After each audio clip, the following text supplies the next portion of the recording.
Do the LEGO Cars 2 sets hold up better than the actual film? Let's find out.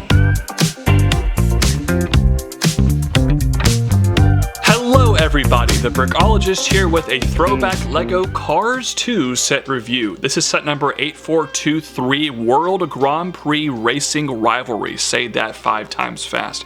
This set contains 136 pieces, and it used to retail for about $15 in May of 2011.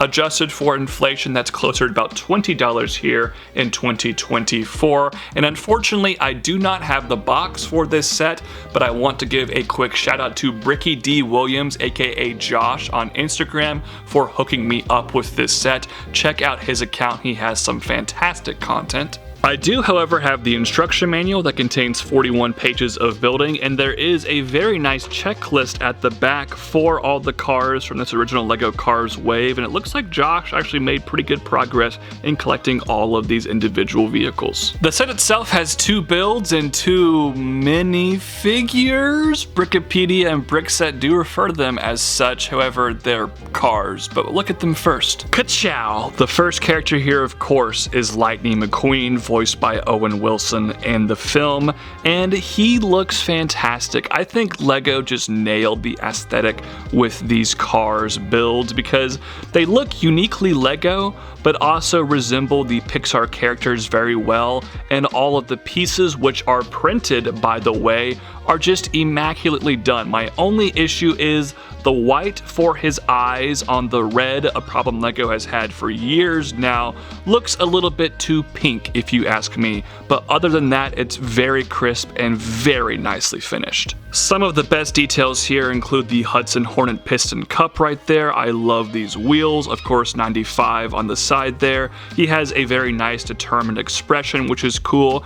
And then at the back here he has the powered by All in All. We'll see that logo again in this set, has the World Grand Prix thing right there for his spoiler. So all of these details make for a very fantastic looking Lightning McQueen LEGO quote-unquote figure. Here is Francesco, Lightning McQueen's Italian Formula 1 rival from Cars 2. Not the most memorable character in the world, but LEGO did a pretty good job replicating him here. A very nice piece is used for the front. Also, again, a printed face piece right there. A lot less detail though than Lightning McQueen, but I do love the color scheme of the white, red, and green, of course representing the Italian flag. So overall, pretty cool, but not as exciting as McQueen. Unfortunately, the rest of the details in this set are stickers, and this here is an all-in-all sign, which, I mean, it gets the job done, but the build is pathetic. It's literally just a brick with a few plates. That is about as lazy as it gets. Not terribly impressed with this. I'm certainly more impressed with the World Grand Prix finish line section of this build. It's not particularly filled out, but for a $15 set back in the day, it's actually fairly nicely sized. There's just a small amount of railing here. I love these pieces, very big, gives it kind of a unique shape.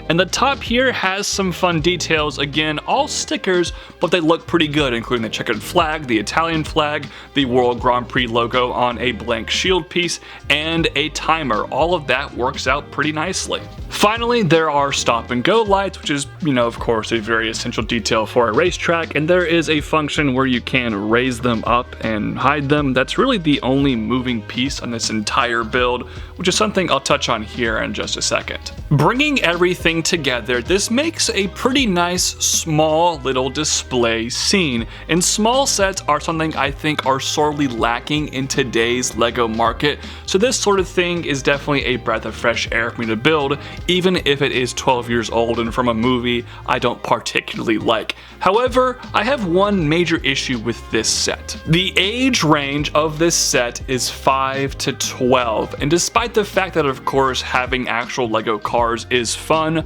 there aren't really any good play functions with this build, and I find that very disappointing, especially if I were a 5-year-old. I feel like the play value would run thin fairly quickly, so that, in my opinion, is the single biggest issue this set has. Other than that, that though, this set is pretty sweet. The cars both look very good and they actually are exclusive variants for both of them, which is nice. The build itself makes for a good display model. It's a good size. The value was good for $15. Not quite as good just for inflation, but not bad. And the aftermarket prices are not bad at all either. You can get this sealed for about $25 to $30, or if you want it used, it's only about $15, so the original retail price. So all the values here are pretty solid. So if you like what you see here, I would definitely recommend actually purchasing this set. So mostly, this set is a pretty big win. If LEGO were able to provide a couple of more functions with this set, I would be giving this an absolutely glowing review, but as it stands, it's still a really solid build for me,